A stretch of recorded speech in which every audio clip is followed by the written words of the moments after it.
Okay, this is a piece called Another Generation Saying Goodbye to the City. Members of my family are drawn to New York City. It's an old story going back to when my great-great-grandfather, Adolf Lissner, moved to New York from Germany in 1854. He became a citizen in 1860, and I have a microfilm copy of his naturalization certificate. He lived there for 60 years and died in Brooklyn. A death notice in the New York Times of January 21st, 1914, said he served with Troop E, 3rd Regiment, New York Cavalry in the Civil War. Other members of my family would follow. My father lived there from 1967 to 1978, and then me from 1980 to 1991. And most recently, my nephew Tyler from 2010 to, last week, when he left New York to return to Houston, Texas. I've done the math. We all stayed for 11 years, and then we said, it's time to say goodbye. The classic attractions lured us to the city. Many of you out there know the story, you've lived it yourself. Family, work, romance, adventure, getting out of small-town America or repressive Europe. My father left Grand Rapids, Michigan with his second wife for a career as a self-employed industrial engineer and bon vivant. He finally ran out of other people's money and moved to Nyack. He lived in the same apartment on the shores of the Hudson for 40 years until he died in 2018.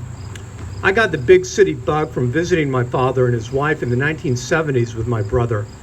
We arrived wide-eyed from Mission, Texas, a small town on the Rio Grande. After picking us up at LaGuardia, Dad took us on the Circle Line tour around Manhattan. I was hooked on the place and kept coming back.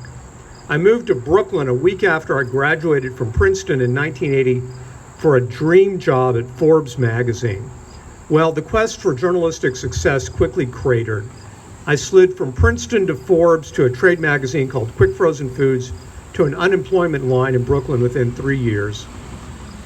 I could have gone home at any time after job losses or my mother's cancer diagnosis, but I hung on.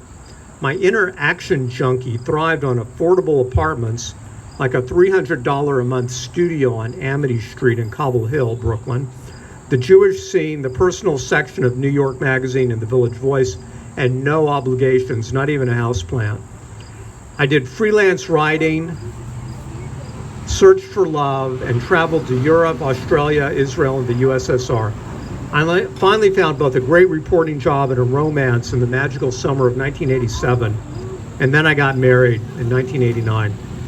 The crack crime wave and the desire for a suburban family life sent us packing to Connecticut in 1991. My then wife and I, delighted in driving our used Saab to the Caldor department store. Well, most of you, I hope, remember what Saabs and Caldor were. No longer were we lugging groceries and laundry up the apartment stairs in a rolling cart.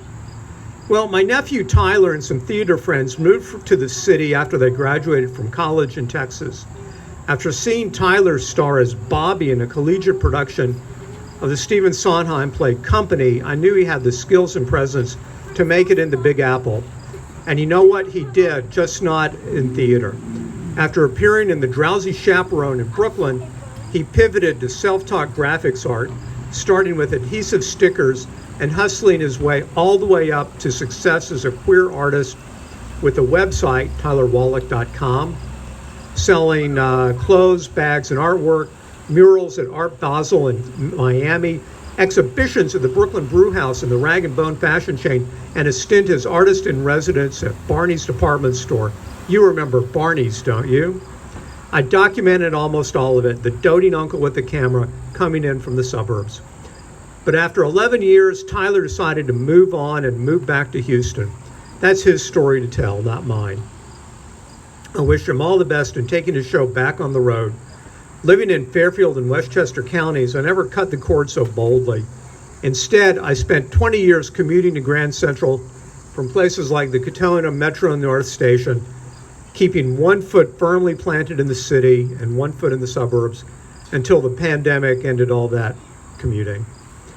As that suggests, the appeal of Bright Lights Big City remains strong. What started with Adolf Lissner in 1854 never stops. The latest generation of Wallachs is now living on a ranch outside Houston in Texas. They might very well be inspired by Uncle Tyler and wacky great Uncle Van to see what all the fuss about Gotham is about. Why, just wait until I hear about my $300 a month studio on Amity Street. Preschoolers now, they could be the starry-eyed Brooklyn hipsters of 2040. I hope to be around then and welcome them, although I may have to do that as a hologram. Thank you.